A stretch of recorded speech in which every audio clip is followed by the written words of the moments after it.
6. 2. A prince in the delegation King Zedekiah sent to inquire of Jeremiah concerning the future of Jerusalem. J 21. 1. 2. Pasha also petitioned the king for Jeremiah to be put to death. J 38. 1, 4, 6. Pasha is called in these two passages the son of Malchijah. The family of priests returning from Babylonian exile contains a similar link in their genealogy, Pasha the son of Malchijah. 1 ch 9. 12. Any 11. 12. If Prince Pasha was indeed a priest, he may be the one from whom the sons of Pasha know. 4. Draw their name. 3. A priest, the son or descendant of Immer. The leading commissioner in the house of Jehovah. Pasha, objecting to Jeremiah's prophecies, struck him on, put him into the stocks, and released him the following day. As a result, Jehovah, through Jeremiah, foretold exile and death in Babylon for Pasha and, accordingly, changed his name from Pasha Otex to Acute Miritra Longo. Passover 581 within the months March-April of the Gregorian calendar. Passover was followed by 7 days of the Festival of Unfermented Cakes, Nisan 15-21. Passover commemorates the deliverance of the Israelites from Egypt and the passing over of their firstborn, when Jehovah destroyed the firstborn of Egypt. Seasonally, it fell at the beginning of the barley harvest. X 12. 14, 24-47. La 23. 10. Passover was a memorial celebration. Therefore the scriptural command was, and it must occur that when your sons say to you, what does this service mean to you? Then you must say, it is the sacrifice of the Passover to Jehovah, who passed over the houses of the sons of Israel in Egypt when he plagued the Egyptians, but he delivered our houses. X 12. 26, 27. Since the Jews reckoned the day as starting after sundown and ending the next day at sundown, Nisan 14 would begin after sundown. It would be in the evening after Nisan 13 concluded that the Passover would be observed. Since the Bible definitely states that Christ is the Passover sacrifice 1 Co 5. 7 and that he observed the Passover meal the evening before he was put to death, the date of his death would be Nisan 14, not Nisan 15, in order to fulfill accurately the time feature of the type, or shadow, provided in the law. Heb 10. 1. Laws governing its observance. Each household was to choose a male sheep or goat that was sound and a year old. It was taken into the house on the 10th day of the month Abib and kept until the 14th, and then it was slaughtered and its blood was splashed with a bunch of hyssop on the doorposts and the upper part of the doorway of the dwelling in which they were to eat it, not on the threshold where the blood would be trampled on.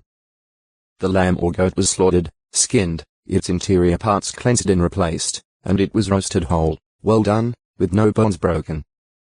2 ch 35. 11. New 9. 12. If the household was too small to consume the whole animal, then it was to be shared with a neighbor household and eaten that same night. Anything left over was to be burned before morning.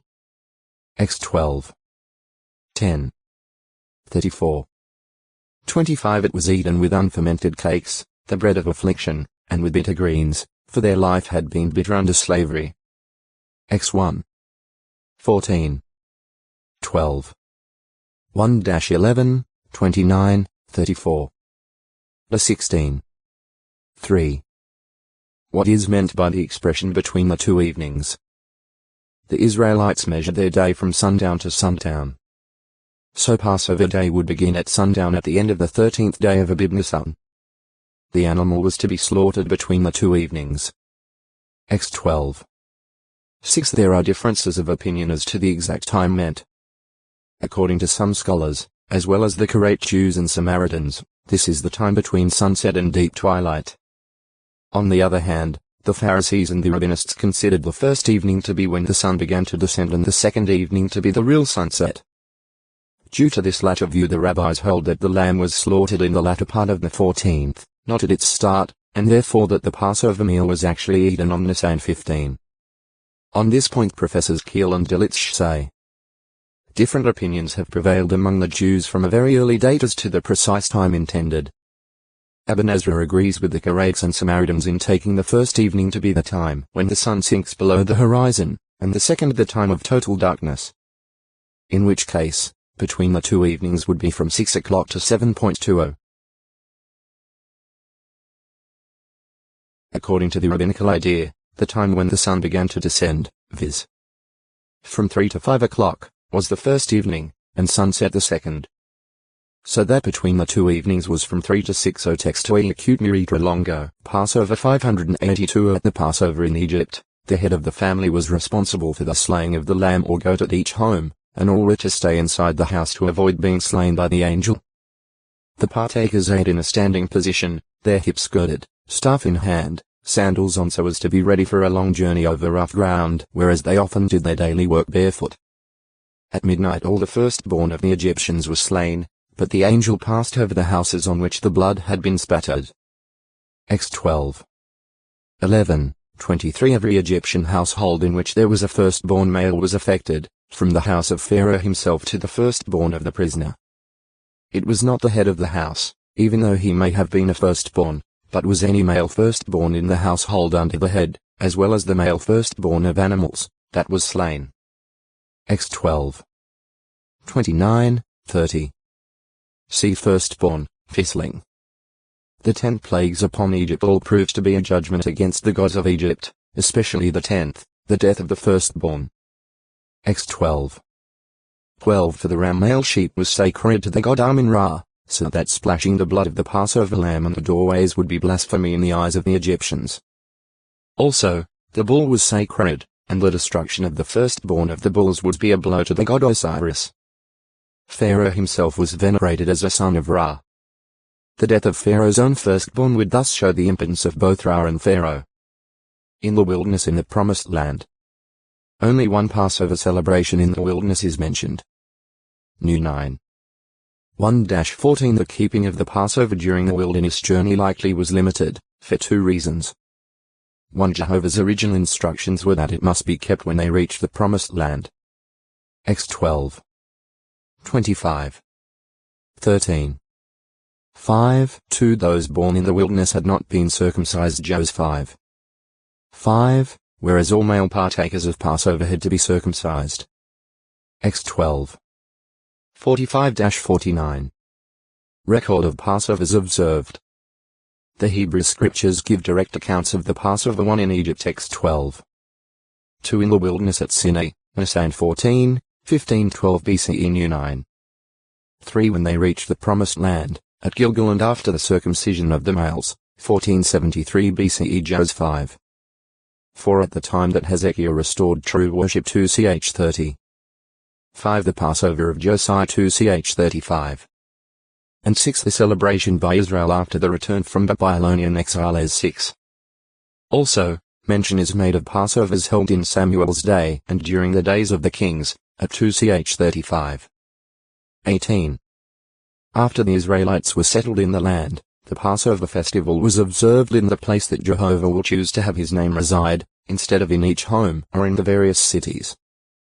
In time, the chosen place came to be Jerusalem. The 16. 1-8. Accretions. After Israel had settled in the Promised Land, certain changes were made and various accretions came about in observing the Passover. They no longer partook of the feast in a standing position, or equipped for a journey, for they were then in the land that God had given them. The first-century celebrants customarily ate it while lying on their left side, with the head resting on the left hand. This explains how one of Jesus' disciples could be reclining in front of Jesus' bosom. Joe 13. 23 Wine was not used at the Passover in Egypt, nor was there any command given by Jehovah for its use with the festival. This practice was introduced later on.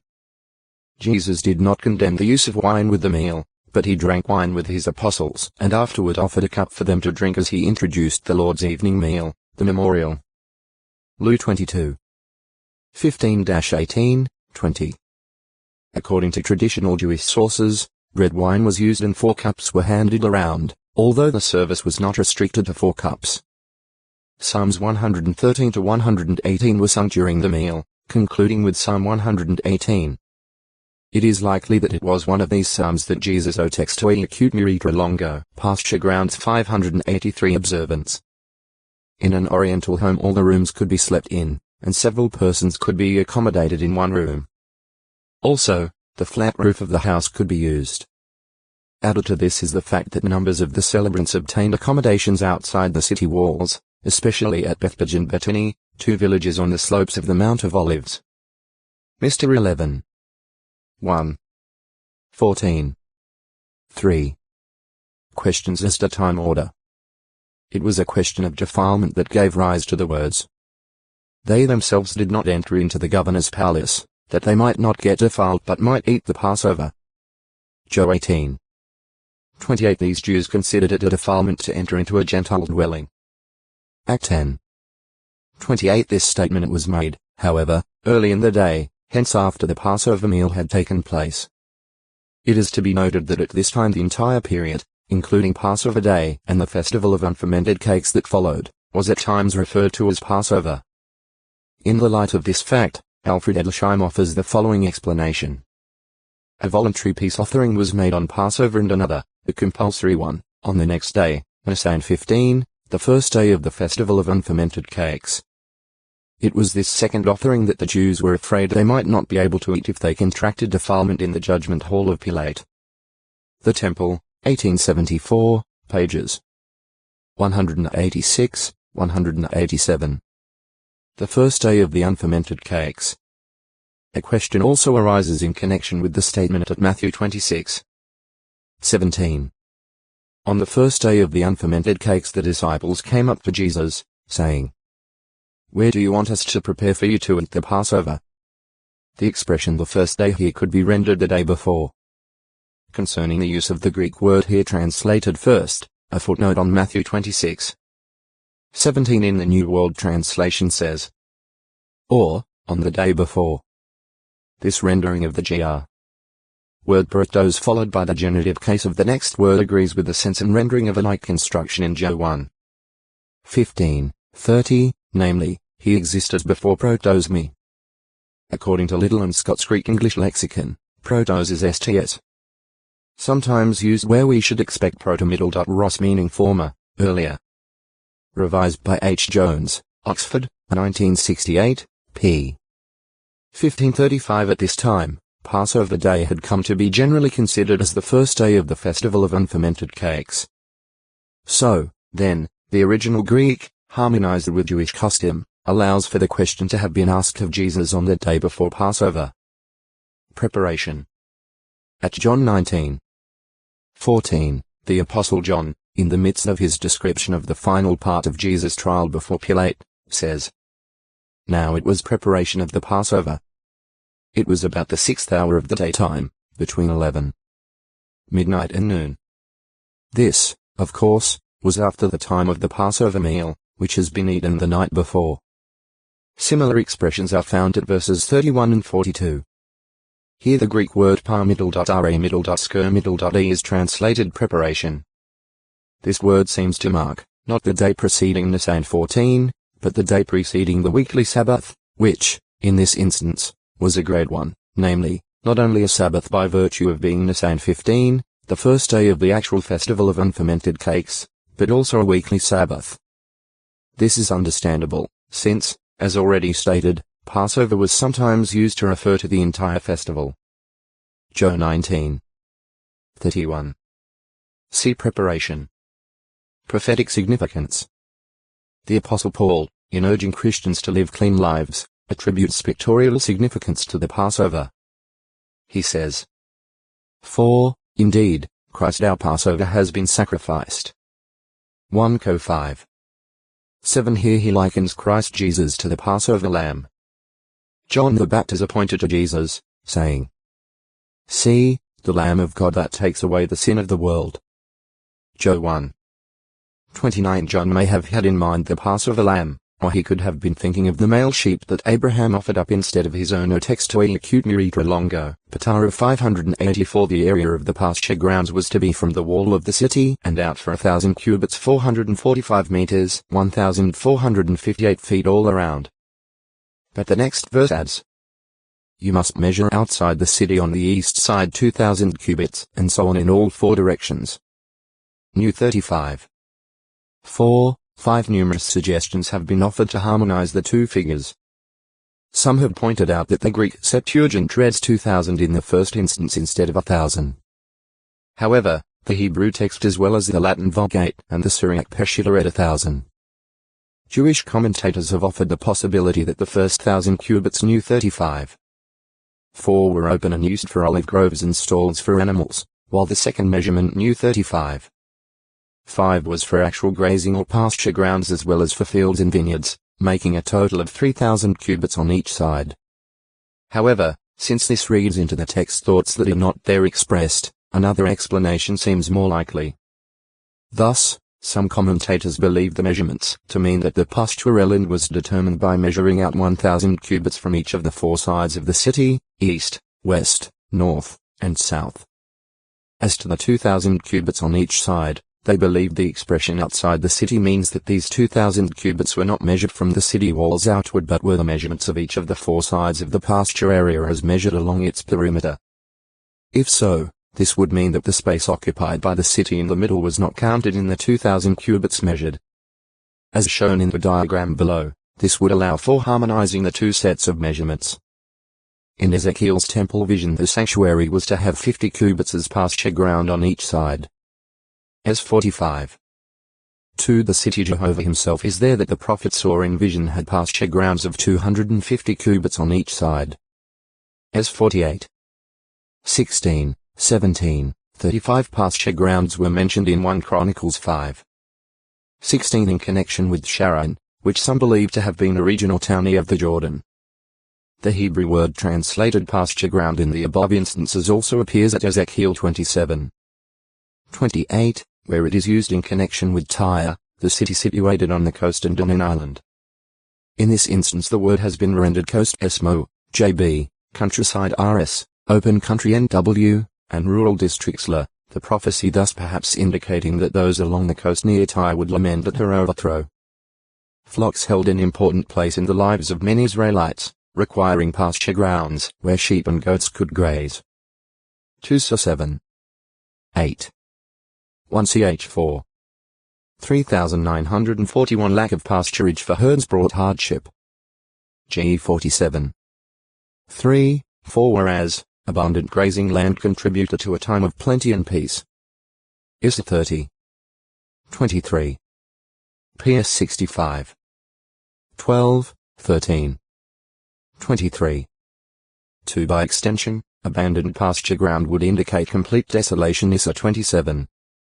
10, but restoration to peace and favor would be suggested by pasture grounds being used again. Is 65. 10. J 23. 3. 33. 12.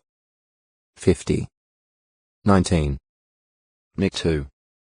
12 as sheep were led by a loving shepherd to pasture grounds where they were safe and had an abundance, so God's people are guided and cared for by Jehovah.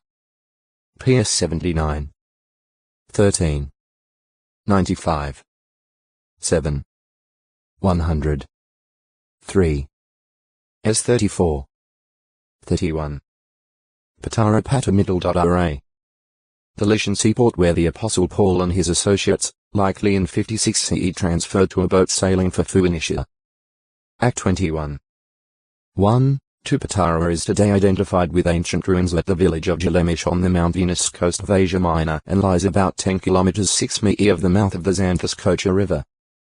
It served as a port of call for ships from Italy, Egypt, Syria, and other places, and it was the primary harbor for cities along the Xanthus River Valley. At Acts 21. 1 certain ancient manuscripts add an Myra after Patara.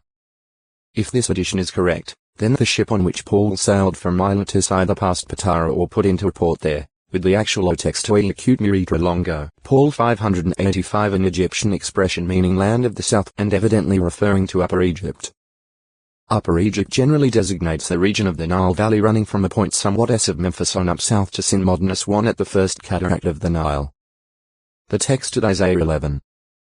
11, which foretells the return of Israelite exiles from Egypt, Mizraim, Pathros and Cush, would seem to corroborate the placing of Pathros somewhere in Upper Egypt, with Cush Ethiopia bordering it on the an Assyrian inscription of King Esarhaddon gives a similar lineup, referring to Egypt Musur, Pachyrusi and Nubia Kusu, or Cush. Ancient Near Eastern Texts, edited by J. Pritchard, 1974, p. 290. Ezekiel 29. 14 calls Pathros the land of the Egyptians' origin. The traditional Egyptian view, as recounted by Herodotus 2, 4, 15, 99, apparently corroborates this, as it makes Upper Egypt, and particularly the region of Thebes, the seat of the first Egyptian kingdom, under a king whom Herodotus calls Mens, a name not found in Egyptian records. Diodorus Siculus 1st century BCE records a similar view. Diodorus of Sicily, I, 45, 1. The Egyptian tradition set forth by these Greek historians may be a feeble echo of the true history presented in the Bible regarding Mizraim, whose name came to stand for Egypt and his descendants, including Pathrusim. GE 10. 13, 14. Following the desolation of Judah by Nebuchadnezzar, a remnant of the Jews fled into Egypt. Among the places listed in which they dwelled Migdol, Tapanhes, the 4 cities of Lower Egypt, and the land of Pathros. J 44. 1. Here they engaged in idolatrous worship, resulting in Jehovah's condemnation of them and the warning of the coming conquest of Egypt by Nebuchadnezzar. J 44. 15. 26-30 Papyrus evidence of the 5th century BCE shows a Jewish colony situated all the way at the southern end of ancient Egypt at Elephantine Basin. Pathrus and Path Middle. Rusim of belonging to Pathros. Listed 5th among the offspring of Mizraim the son of Ham. GE 10. 6, 13, 14. 1 ch 1. 11, 12 The name is apparently the plural form of Pathros. As 29. 14 This would indicate that the tribe of Pathrusim settled or became predominant in Upper Egypt. Patience. See long-suffering. Patmos. An island where the Apostle John was exiled for speaking about God and bearing witness to Jesus. Re 1. 9 While there, he received the revelation. According to ancient tradition, John, having been condemned by Domitian to dwell on the island of Patmos, was released after the death of that ruler 96 CE. The Antonicene Fathers, Volume 8, p. 562, Acts of the Holy Apostle and Evangelist John the Theologian. Situated in the Carian Sea, part of the Aegean, about 55 km 34 MW of Asia Minor, Patmos lay about 60 km 37 MW SW of Miletus, and less than 240 km 150 mi from all 7 congregations specifically addressed in Revelation chapters 2 and 3. This small volcanic island has a very irregular coastline and is quite barren and rocky. But today wheat, olives, and grapes are cultivated there. Apparently because of its isolation, Patmos, along with other Aegean islands, served as a penal isle. Petrobus Patromidal. A Christian of the congregation in Rome, whom Paul greets in his letter. Row 16. 14. Porpayu. A place in Edom, where a certain King Hadad evidently had his royal residence. GE 36. 31, 39. 1 ch 1. 43, 50 The location of Por is now unknown. Paul Little. Small. An Israelite of the tribe of Benjamin and an apostle of Jesus Christ. F1. 1. PHP 3. 5 Though perhaps having both the Hebrew name Saul and the Roman name Paul from childhood. Act 9. 17. 2 P3. 15. This